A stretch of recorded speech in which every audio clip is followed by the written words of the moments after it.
आप देख रहे हैं SDM न्यूज़, महिर अंसारी। आज हम तमाम दर्शकों को बता दें, औरंगाबाद शहर में दो ऐसे वाक़यात हैं, दो ऐसी घटनाएं हैं, दो ऐसे बयानात हैं जिसके ऊपर पूरे हर नुक्कड़ पे चौराहे पे एक बहस चल रही है। कोई पक्ष में कह रहा है, कोई विरोध में कह रहा है। सबसे बड़ी और अहम बात यह है कि समाजवादी पार्टी के प्रदेश अध्यक्ष और कद्दावर नेता अब्बास आज़मी साहब मुसलमानों के एक बहुत बड़े नेता माने जाते हैं, महाराष्ट्र में भी और पूरे देश भर में भी।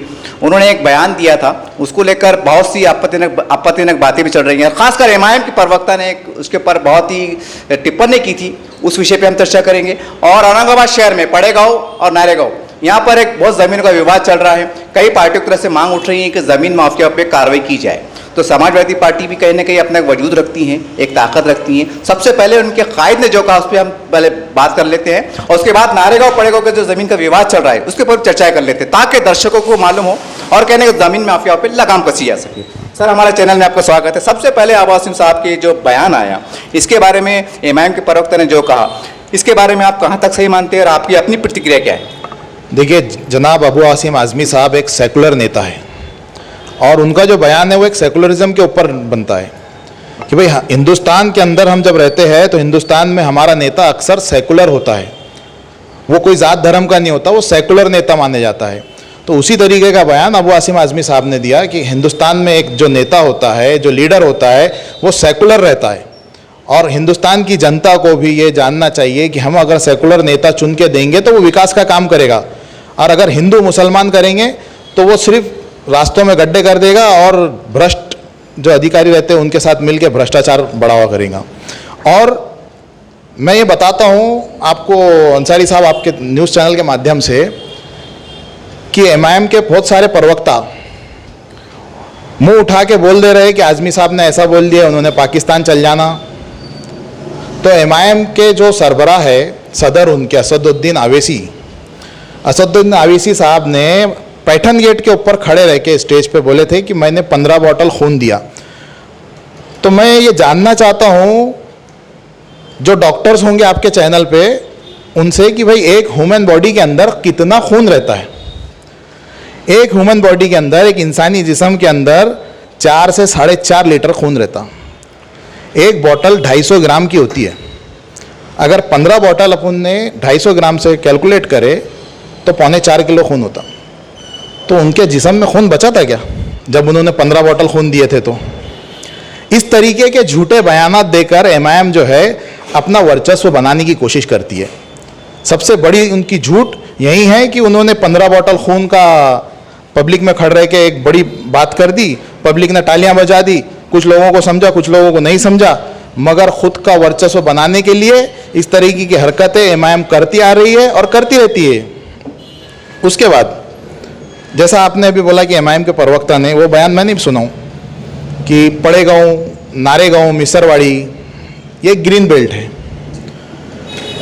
ग्रीन बेल्ट में प्लॉटिंग किस तरह हो गई?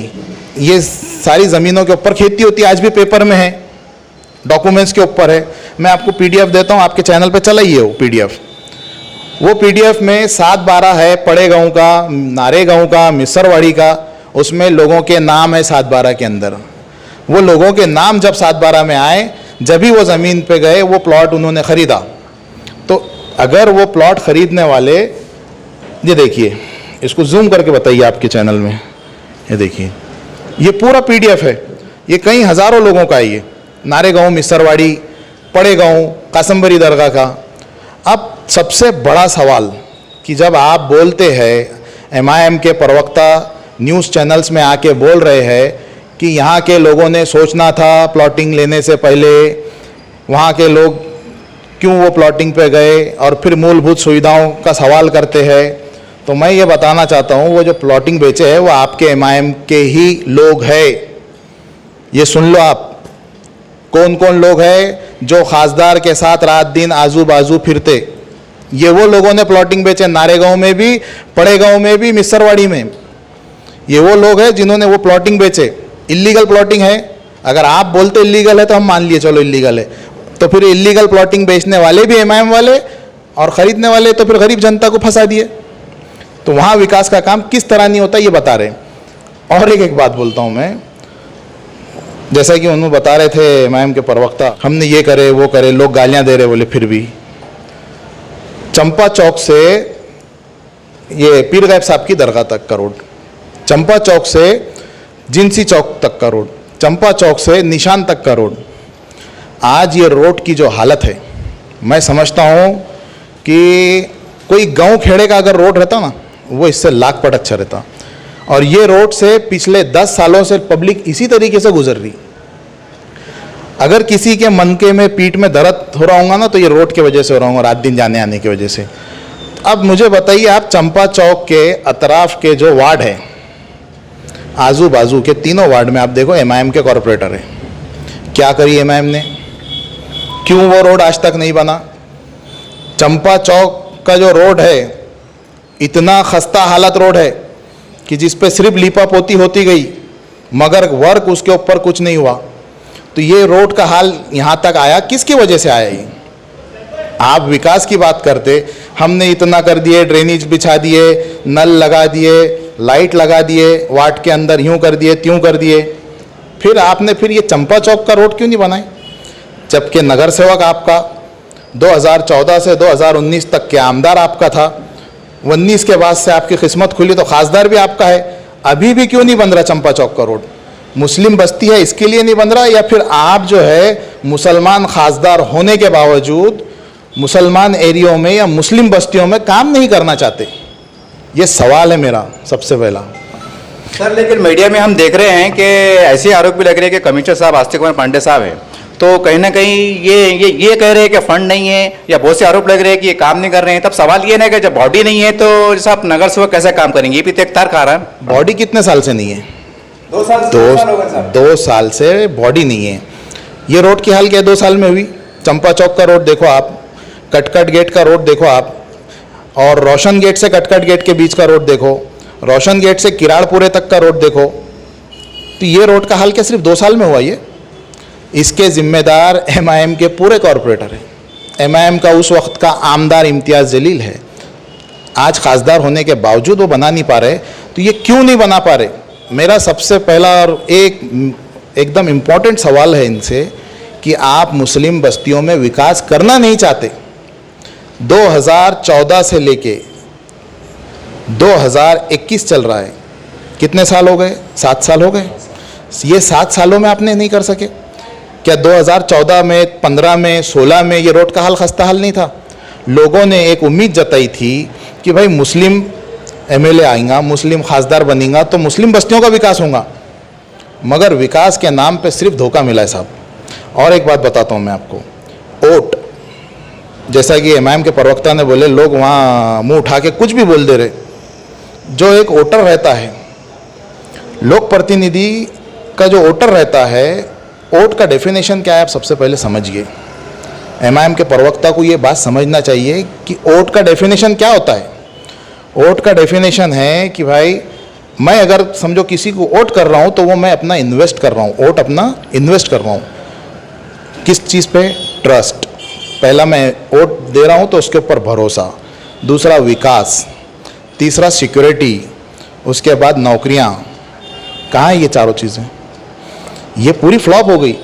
अब जो वोटर ने इनको वोट दिया, एमआईएम के खासदार को दिया, एमएलए में वोट दिया, मैं बोलता हूँ नारेगांव की पब्लिक ने जो गालियाँ दी थी, इनके जो गए थे लोग वहाँ, तो एमआईएम के लोगों को जो गालियाँ सुनना पड़ी, तो लोगों ने क्यों दी? वो वोटर्स ने गालियाँ क्यों दी? उसका भरोसा टूटा ना। जो उसने आपके ऊपर ट्रस्ट किया था, भरोसा किया था, वो भरोसा तोड़े आपने। अब एमआईएम के प्रवक्ता बोलते हैं कि खासदार साहब हर जगह नहीं जा सकते। बहुत अच्छी बात है, नहीं जा सकते तो भाई उनकी दिली ख्वाहिश होंगी, नहीं जा रहे तो। मगर जिस टाइम इलेक्शन था खासदार का, सुबह 6 बजे उठते थे, रात को 4 बजे सोते थे, तो क्यों इतनी मेहनत कर रहे थे उन्होंने? हर बस्ती में जा के वोट मांग रहे थे, हर एक मोहल्ले के हर एक घर में जा के पेट में मुंडियाँ दे के खाला सलाम वालेकुम, चाचा सलाम वालेकुम कर रहे थे। क्यों? वोटिंग का जो 20 दिन थे, वो 20 दिन में आप पूरे 14 लाख 15 लाख वोटर्स तक पहुंच गए। और यहाँ बाढ़ आई नारेगांव के अंदर, मिसरवाड़ी में लोगों का बेहाल हो गया। आप क्यों नहीं पहुंच सके? वहाँ पहुंचना चाहिए था, नहीं पहुंच सके। फिर भी एमआईएम बोलती कि नहीं, खासदार साहब जो है तो हर जगह नहीं पहुंच सकते, मगर खासदार साहब बाढ़ पीड़ित लोगों से नहीं मिल सकते। नारेगांव के अंदर कोई ऑफिस की ओपनिंग होंगी तो बिल्कुल चल जाएंगे उन्होंने, या फिर कोई फंक्शन होगा, किसी का वलीमा होगा तो बिल्कुल जाएंगे उन्होंने, बोलेंगे नहीं नहीं यहाँ जरा जाएंगे तो अच्छा लगता ना। तो कैसा है, आज सिर्फ वोट मांगना, तो इलेक्शन के वक्त आ जाते हैं लोग उठ के, और इलेक्शन के वक्त बोलते हैं कि देखिए आप हमको वोट दो, हम आपको यूँ देंगे त्यों देंगे। 2015 के कॉरपोरेशन इलेक्शन के अंदर अकबरुद्दीन आवेसी ने आम खास मैदान में खड़े रह के चीख चीख के बोले थे, हम ऐसा हॉस्पिटल बनाएंगे जिसमें 5 रुपये फीस के अंदर पेशेंट चेक होगा, 25 रुपये में नॉर्मल डिलीवरी हो जाएंगी, 250 रुपये में पूरा क्या बोलते सर्जरी को सीजर होगा। इस तरीके के उन्होंने बयानात दिए थे। 5 रुपये में हम खाना खिलाएंगे, 10 रुपये में हम थाली बांटेंगे। वो तो नहीं बांट सके, मगर वो शिव भोज तो चालू हो गया। आपने क्या कर लिए? जब एमआईएम इतने बड़े बड़े दावे कर रही थी तो ये जो गरीब जनता थी, ये गरीब जनता ने एक आस लगाई थी कि अरे कोई अपना आ गया है, कोई अपने लिए बोल रहा है, 5 रुपये में खाना मिलेगा, 5 रुपये में हमारा हॉस्पिटल में ये हो जाएगा, 25 रुपये में नॉर्मल डिलीवरी हो जाएंगी। ये सोच के पब्लिक ने वोट दी। वो ट्रस्ट कर रही थी आपके ऊपर। आपके ऊपर क्या करी थी? भरोसा। जो भरोसे पे आप पूरे नहीं उतर सके, वो भरोसा आपने तोड़ दिए। और भरोसा तोड़ने के बाद, गरीब का भरोसा जब आप तोड़ेंगे तो इसी तरीके से गाली सुनना पड़ेंगे, और उसके लिए आपने तैयार रहना। और एक बात बताता हूँ मैं आपको, एमआईएम की कुछ अभी ये हुई थी एक प्रेस कॉन्फ्रेंस यहाँ सूबेदारी गेस्ट हाउस के अंदर, कि मुमरा कलवा बोल के मुंबई के अंदर ठाना डिस्ट्रिक्ट में मुमरा कलवा के उनके कोई वर्कर है एमआईएम के, उनको तड़ीपार कर दिया गया। तो ये महाराष्ट्र के वर्किंग प्रेसिडेंट ने प्रेस कॉन्फ्रेंस लेके बोल दिए कि हम इसकी मजम्मत करते और हम डीआईजी तक जाएंगे, हम कमिश्नर को सस्पेंड करा देंगे। बहुत बेहतरीन काम कर रहे, चलो आपने करे, मैं बोलता हूँ इसके लिए अच्छा है भाई, क्या उसके लिए आप लड़ रहे हैं आपके कार्यकर्ता के लिए। आदिल पठान एक नौजवान है, कटकट गेट का एक नौजवान आदिल पठान है, जिसने एमआईएम के वास्ते रात दिन एक किया। एमएलए के वक्त उसने अपना खून पसीना लगाया, खासदार के वक्त लगाया, नगर सेवक के वक्त लगाया, यहाँ तक कि हर धरने मोर्चे में इनके साथ रहा। उसके ऊपर अगर 12 केसेस है तो 12 केसेस में से 11 केसेस एमआईएम की वजह से उसको एमबीटीए कर दिया गया। आज वो एमबीटीए में अंदर है। बड़ी हैरत होती मेरे को कि एमआईएम वाले औरंगाबाद के अंदर प्रेस कॉन्फ्रेंस लेके बोलते कि मुमरा कलवा के हमारे आदमी को पकड़ लिए, उसको छोड़ो, मगर आदिल पठान के बारे में एक अल्फाज नहीं निकालते। मुझे ताज्जुब होता है ये बात का कि क्यों आदिल पठान के बारे में बोलना नहीं चाहते लोग। एमबीटीए में इनके और एक आदमी को फंसाया गया था, सैयद मतीन को। सैयद मतीन को वाहिद शख्स छुड़ाने वाला अबू आसिम आज़मी साहब है। आज सैयद मतीन अगर बाहर है, एमबीटीए से दूर है, तो अबू आसिम आज़मी साहब की बदौलत है। मैं ये नहीं बोल रहा हूँ कि उन्होंने बहुत बड़ा काम करे, वो उन्होंने करे है काम, बहुत बड़ा काम है वो, मगर आदिल पठान को भी आप छुड़ाइए। बताइए आपके वर्कर को कि आप आपके कार्यकर्ताओं को बहुत चाहते हैं, आप कार्यकर्ताओं को पूछते हैं, या आपके पास कार्यकर्ताओं की वैल्यू है। ये नहीं कर सकते, आदिल पठान के लिए आवाज़ नहीं उठा सकते।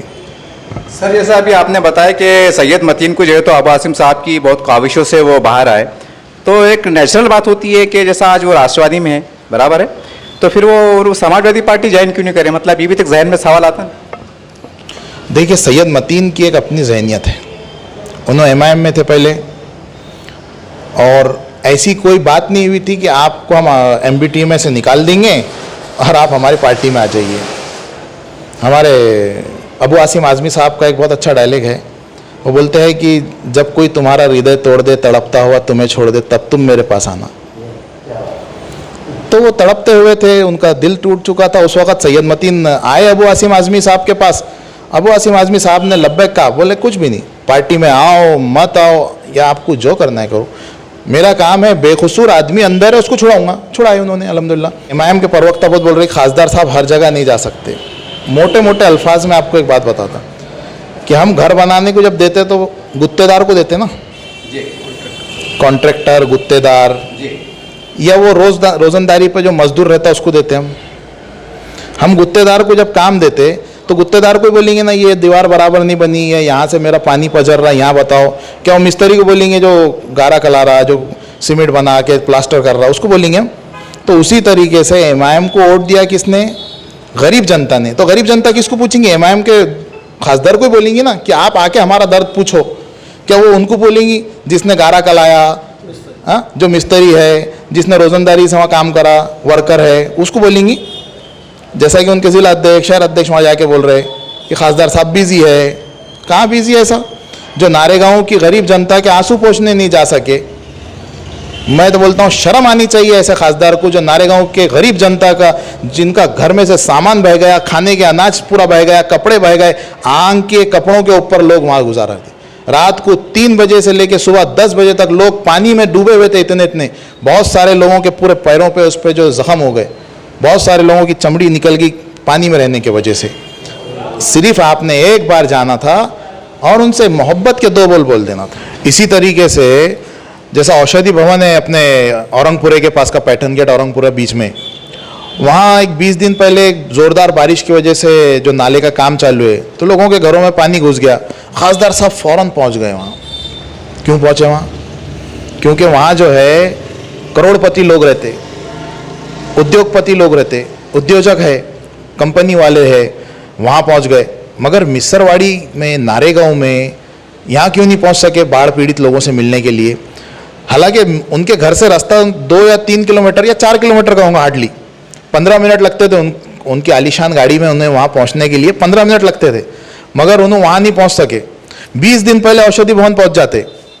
उसी तरीके से वोट मांगने के लिए ग्रीन बेल्ट चलता, मगर ग्रीन बेल्ट में विकास के लिए उनकी जो है तो कलाई टेढ़ी हो जाती, उनके हौसले पस्त हो जाते, विकास नहीं हो सकता बोलते ग्रीन बेल्ट में, क्योंकि बहुत झगड़ा करना पड़ेगा हमको, प्रशासन से लड़ना पड़ेगा, प्रशासन को बोलना पड़ेगा ग्रीन बेल्ट में आप सुविधाएं दो करके।